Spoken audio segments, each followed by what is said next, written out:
Are you really taking finasteride? One of the biggest shocks to me in going through this whole hair transplant, hair loss journey has been learning about generic medicines. From health.harvard.edu, in order to get a stamp of approval from the FDA, a generic medication must be bioequivalent to its brand name counterpart. This means that chemically, the two must be pretty much the same, although makers are allowed 20% variation in the active ingredient from that original formula. While the FDA does allow for up to 20% wiggle room, in reality, the observed variation is much smaller, 4%, says Dr. Chowdhury. So there's up to 20% wiggle room in the active pharmaceutical ingredient of a generic medicine. The other thing is there's even more wiggle room when it comes to the other parts of the medication, which are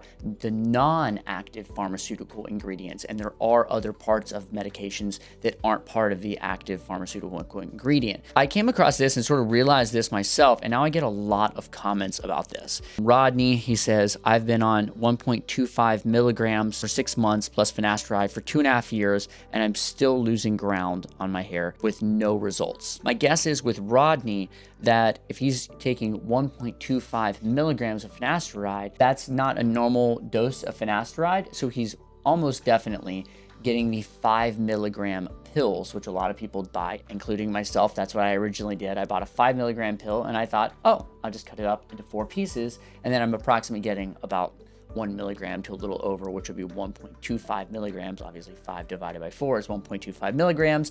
I thought I was getting the same thing, and I lost tons of ground on finasteride. The other thing is I was getting my medication in the Philippines because that's where I lived at the time. So I was buying dirt cheap finasteride, which we'll talk about in another video. If, Rodney is in a rest of the world country, as they call them, and is getting this really cheap finasteride, he's now breaking this into multiple pieces.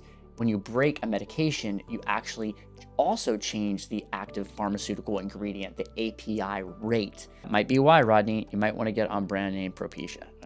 We're not associated with Merck in any way, but it just, to me, it seems like the smarter thing to do. Then RS also says, this is true. I was on a good drug given by the hair loss clinic for a year. Expensive, but good results. Shocking.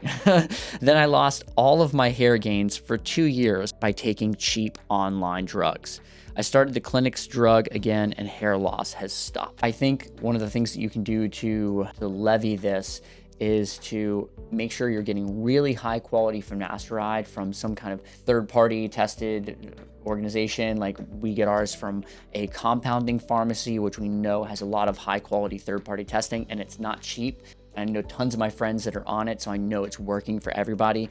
Or if you just want to be on the safe side, unfortunately, it's a lot more expensive, but buying brand name Propecia, you're more likely to get a higher quality medicine. The pharmacy that we're talking about in regards to the compounding is they guarantee some of the top hair doctors in the country a third-party quality control. So they're not cheating the system. They're paying top dollar for that active ingredient when they put it together. That's what you want.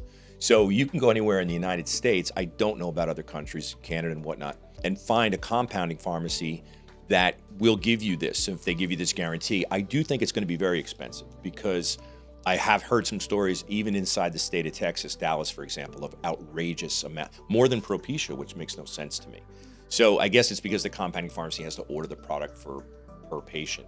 The bottom line is that don't try to take the pill 5 times a week or 6 times a week or 3 times a week or every other day.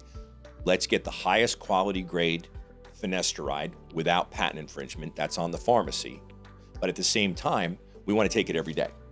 And that's 1 milligram. Sometimes they have to kind of deviate the milligrams so they don't get hit with patent infringement. So we take a 1.1. So that's really a non-issue. But that's why, because the quality is so high.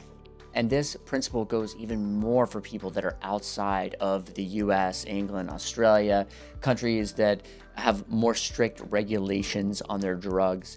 As you get to other countries in Africa and Asia, just all over the world, in places that might not have quite as strict rules just generally in their country with medications and drugs, the quality standards often drop even more. And so we'll be making a video all about that.